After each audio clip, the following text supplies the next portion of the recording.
Alumnas y alumnos de tercer grado de secundaria, ¿cómo están? Qué gusto darles la bienvenida a una sesión más de Aprende en Casa. Soy Alejandro Sevilla, profesor de la asignatura Historia de México, y me siento muy entusiasmado por acompañarles en este espacio para que sigamos adquiriendo nuevos conocimientos relacionados con el pasado de nuestro país. Antes de iniciar, les invito a que sigan practicando las medidas de prevención. Lavar frecuentemente las manos con agua y jabón, por lo menos durante 20 segundos. Mantener la sana distancia, alejándose 1,5 metros de las demás personas. Usar el cubrebocas correctamente, es decir, protegiendo nariz y boca. Y realizar el estornudo de etiqueta. De esta forma, contribuimos a prevenir el contagio por COVID-19. El propósito de que llegará esta sesión es reconocer las causas del surgimiento del movimiento zapatista de liberación nacional y de diversas protestas sociales. Para ello, conoceremos algunos de los diversos movimientos sociales que se desarrollaron durante las 2 últimas décadas del siglo XX y principios del siglo XXI. Asimismo, los movimientos de su descontento, sus características y sus demandas. De manera particular, revisaremos las múltiples causas que dieron origen al levantamiento del Ejército Zapatista de Liberación Nacional, EZLN. Sus características, la postura que tuvo el gobierno y la reacción de los distintos sectores de la sociedad ante dicho suceso. Sin más, comencemos. Para entrar en materia, a continuación, les leeré un fragmento del artículo Especial México 68, Movimientos Sociales, Acción y Colectiva Transformadora, escrito por María Luisa Santillán. Dice así: los movimientos sociales los realizan ciertos grupos para alcanzar determinados objetivos. Pueden ser muy amplios o muy pequeños, según el momento o las circunstancias. No tienen una estructura como los sindicatos, los partidos políticos o el gobierno. Por lo tanto, son acciones colectivas que surgen por causas económicas, políticas, sociales, culturales o ideológicas. Los movimientos sociales siempre están aspirando, sobre todo los locales, a resolver sus problemas, para más adelante quizá construir uno de alcance nacional, o tal vez se podría decir que ese sería el fin último, comenta en entrevista al doctor Javier Aguilar García del Instituto de Investigaciones Sociales de la UNAM. Esto con el objetivo de combatir u oponerse a un sistema económico o político.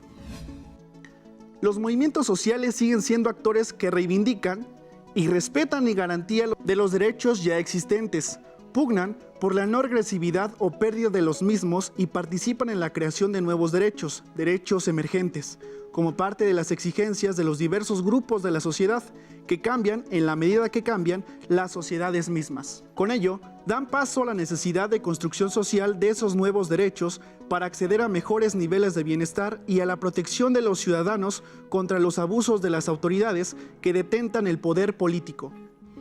Por lo tanto, su propósito es lograr un cambio en las condiciones de vida que se tienen según el momento en el que surgen, además de que un aspecto que los caracteriza es que no tienen una dirección política.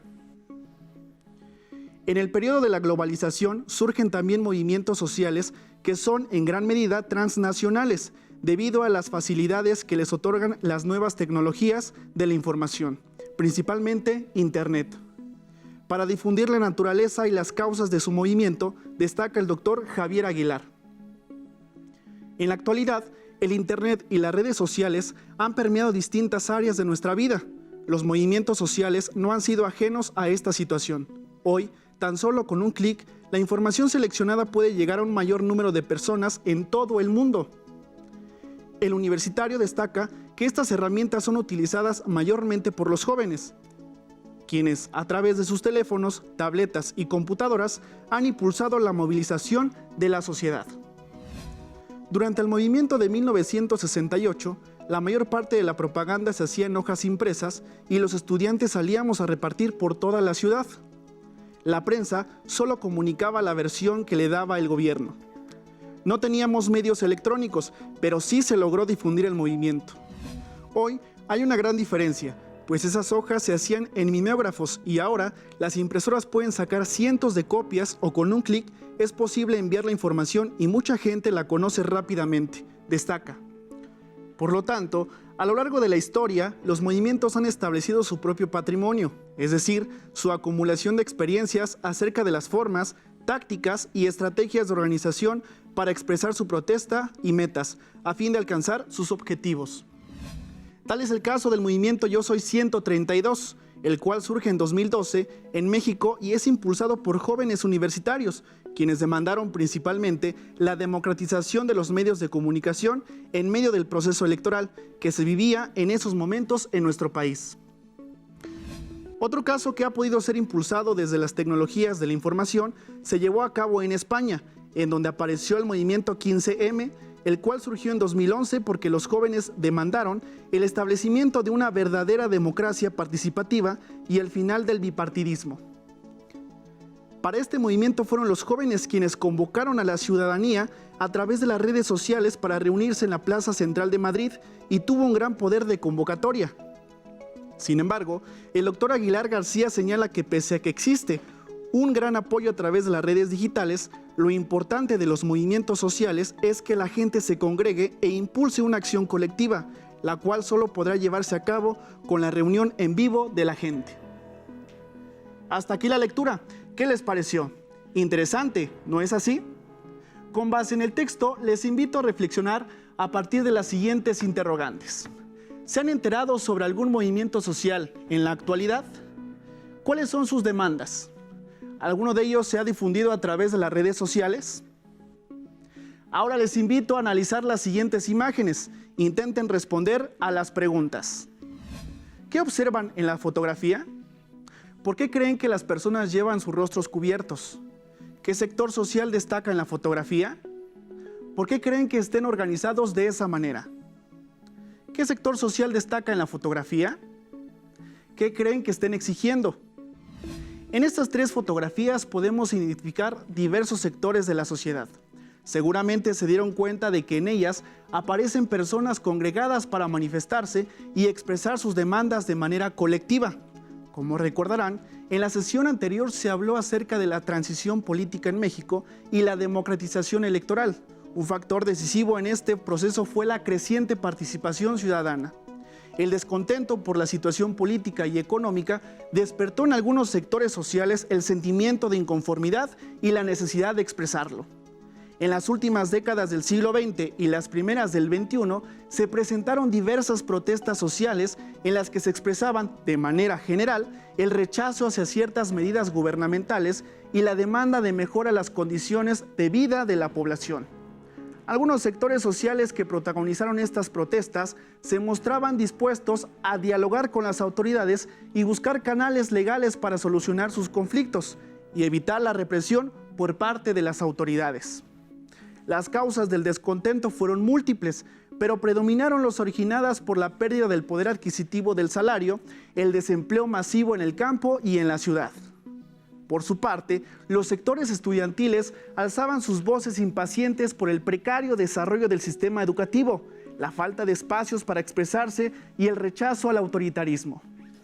Para conocer y ampliar más nuestros conocimientos, acompáñenme al siguiente video. ¡Adelante! Actualmente, los movimientos sociales en México y sus demandas son muy diversos. Algunos grupos piden una mayor libertad sexual.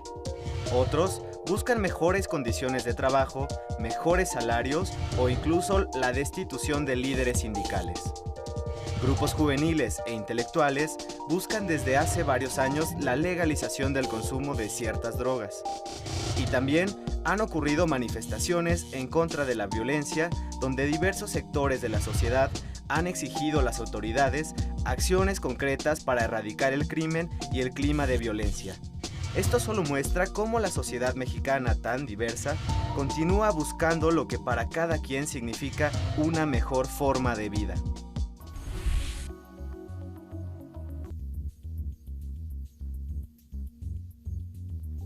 Debemos a la guerrilla mexicana las reformas políticas que se iniciaron a finales de la época de los 70. En realidad, con la ley de amnistía, con que se inicia el gobierno de López Portillo, se está dando un discurso práctico de cancelación de violencia a los grupos armados. A ellos son a los que habría que amnistiar. Y esto se da conjuntamente con la reforma política que aún no concluye totalmente en nuestro país. Estamos todavía desarrollando y tratando de perfeccionar esta reforma que se inició desde 1978, pero es resultado ya de los esfuerzos de los luchadores sociales, de los guerrilleros y por supuesto también de muchas movilizaciones magisteriales y obreras campesinas, no solamente por la vía armada, pero la ley de amnistía y la reforma política son las dos caras de una misma moneda. Otro ejemplo de movimientos sociales es el que surgió como consecuencia del terremoto de 1985, que afectó a la Ciudad de México y otras regiones del país. La población se organizó en diferentes frentes y de distintas maneras ante la manifiesta incapacidad del gobierno para enfrentar este desastre. Esta respuesta organizada y solidaria de la ciudadanía se ha repetido en diversas ocasiones, por ejemplo, tras el sismo del 2017. Volviendo a 1985, la sociedad civil se organizó de tal forma que rebasó a los gobiernos federal y capitalino, e incluso a los propios partidos políticos, varios de los cuales mostraron la misma lentitud que el gobierno. Como resultado de este desastre, se incrementó la demanda de vivienda y servicios. Surgieron algunas organizaciones como la Coordinadora Única de Damnificados, CUD, la Coordinadora de Cuartos de Azotea de Tlatelolco y, posteriormente, la Asamblea de Barrios. Otro movimiento que surgió a raíz de esta tragedia fue el de las costureras. Muchas murieron bajo los escombros en sus lugares de trabajo. Esto evidenció las pésimas condiciones laborales y que buena parte de los inmuebles donde se encontraban los talleres no habían sido construidos para soportar maquinaria pesada. Las demandas del movimiento de costureras fueron la defensa del puesto de trabajo, la indemnización y la organización de un sindicato independiente. Este obtuvo su registro el 21 de octubre de ese mismo año y logró conseguir mejores condiciones laborales y, en algunos casos, la indemnización para las víctimas.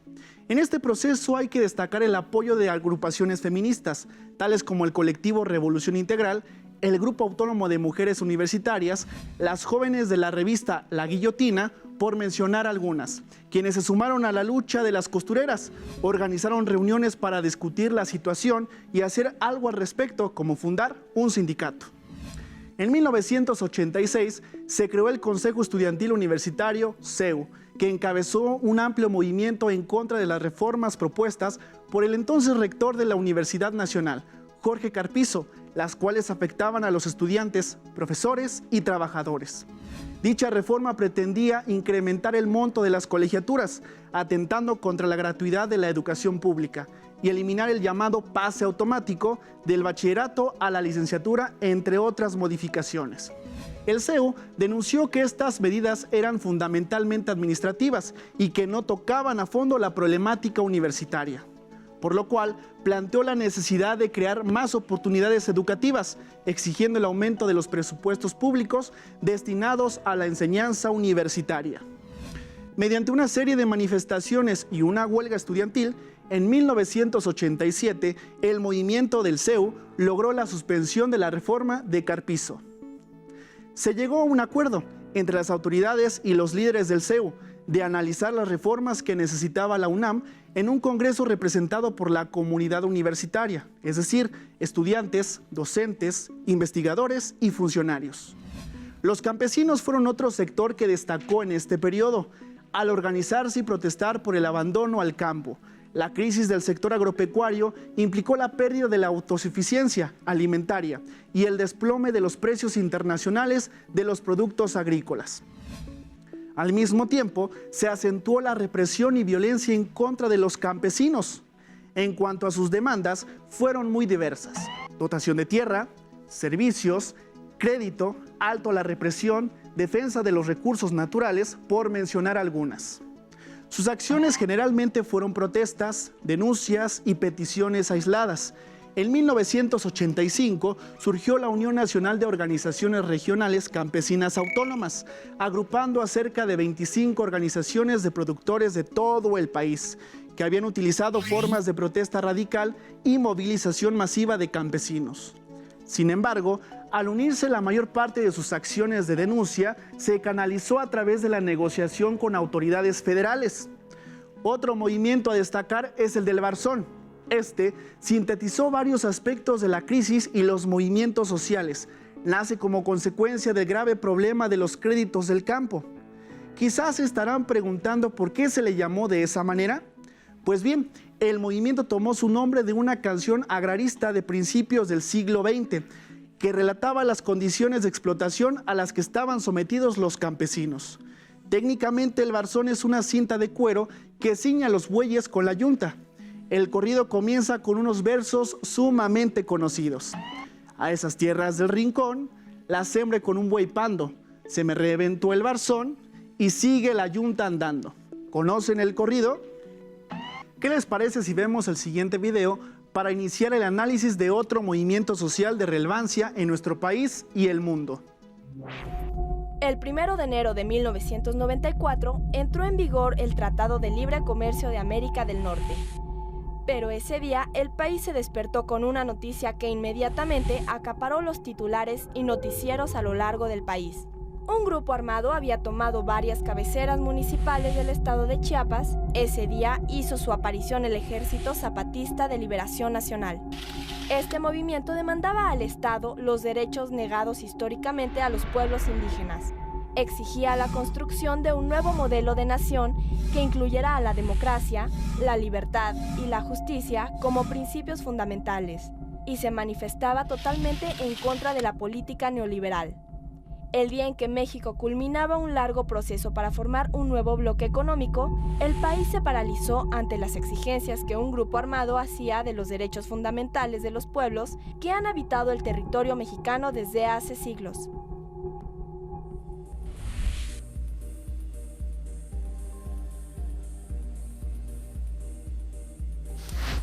Hay un estancamiento económico en el país desde el régimen de Carlos Salinas de Gortari. Un estancamiento que nos ha llevado a un desastre prácticamente durante el sexenio de Vicente Fox y el actual, de Felipe Calderón. Sin que esto no quiera decir que los gobiernos de Salinas y los gobiernos de Zedillo no tuvieran también ese retroceso. México está teniendo un decrecimiento económico. Estamos no solamente menos de la mitad del crecimiento económico que teníamos antes de Miguel de la Madrid. Durante todos los sexenios del siglo XX, México tuvo un crecimiento de más de 5%, a veces de más de 7%, cerca del 8% de PIB, crecimiento por ingreso per cápita. Pero desde Salinas de Gortari a la fecha, el crecimiento del país ha sido de menos 3%, de 2.7, 2.8, 2.3 a 1.7 y ahora a menos 0. De manera que estas son las mejores condiciones, la pobreza, para que la violencia social pueda aflorar. El 1 de enero de 1994, el mismo día que México ingresó al Tratado de Libre Comercio de América del Norte, una rebelión armada estalló en los Altos de Chiapas, principalmente a través de las radiodifusoras y de la televisión. El resto de la población mexicana supo que un grupo de combatientes se apoderó de 7 cabeceras municipales. Se trataba del Ejército Zapatista de Liberación Nacional, EZLN, compuesto esencialmente por hombres y mujeres pertenecientes a núcleos indígenas originarios de esa misma región, tales como celtales, choles y tzotziles, de antiguas raíces maya-quiché. El origen del movimiento zapatista de liberación nacional se puede explicar por la marginación económica y social que aquejaba a la población indígena en Chiapas, pues era uno de los estados con grandes dificultades del país en salud, educación, alimentación y comunicaciones, a pesar de sus abundantes recursos naturales. Esta situación determinó la necesidad de organizarse para encontrar la solución a sus problemas ancestrales, entre los que destacaban obtener garantías en la tenencia de sus tierras, ganar espacios de participación política y mejorar sus condiciones de vida.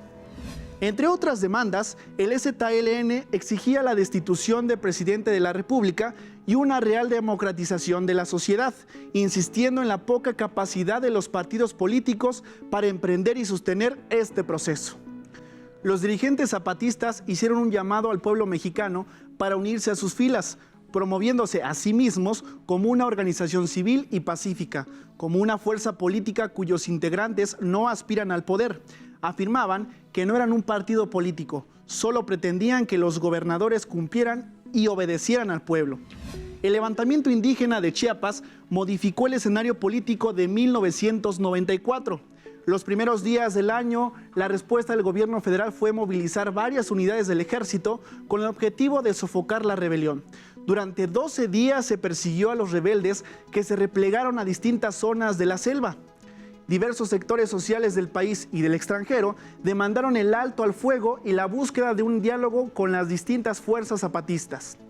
La presión nacional e internacional obligó a las autoridades mexicanas a implementar una estrategia de pacificación. Así comenzó una segunda etapa, durante la cual se lograron cambios en el gabinete, el cese al fuego y la amnistía. El proceso de paz se extendió por varios años, pero solo se alcanzaron acuerdos mínimos. Las demandas zapatistas se cumplieron de manera parcial y paulatina. A pesar de ello, en 2005, el EZLN emitió la sexta declaración de la Selva Lacandona, en la cual anunció que dejaría las armas, aunque el movimiento sigue activo hasta la fecha. Pues bien, como lo hemos visto a lo largo de esta sesión, en las protestas sociales durante las últimas décadas se involucraron diversos sectores de la sociedad. Algunas se transformaron en sindicatos, otras agrupaciones se fortalecieron, como las campesinas, o se convirtieron en organizaciones civiles, y otras transitaron de la vía armada a la vía pacífica. La expresión del descontento social a través de la protesta, la movilización y la conformación de organizaciones civiles ha ejercido presión para que se garantice el acceso de todos sus ciudadanos a una vida digna con base en la justicia, la libertad y la democracia. Hoy en día, los mexicanos estamos cada vez más convencidos de la necesidad de ampliar los ámbitos de participación ciudadana y el respeto por los derechos humanos. Para reforzar lo aprendido en estos minutos, les tengo un reto. Elaboren un tríptico en donde plasmen algunas de las protestas sociales actuales, identifiquen sus causas, características y principales demandas. Para superar el reto y ampliar más sus conocimientos sobre lo que vimos en estos minutos, pueden consultar el libro de texto de tercer grado de secundaria y, si les es posible, pedir apoyo a sus maestros. Listo, terminamos, pero aún nos queda mucho por explorar y descubrir. Así que nos vemos pronto aquí en Aprende en Casa. Soy Alejandro Sevilla. Hasta la próxima.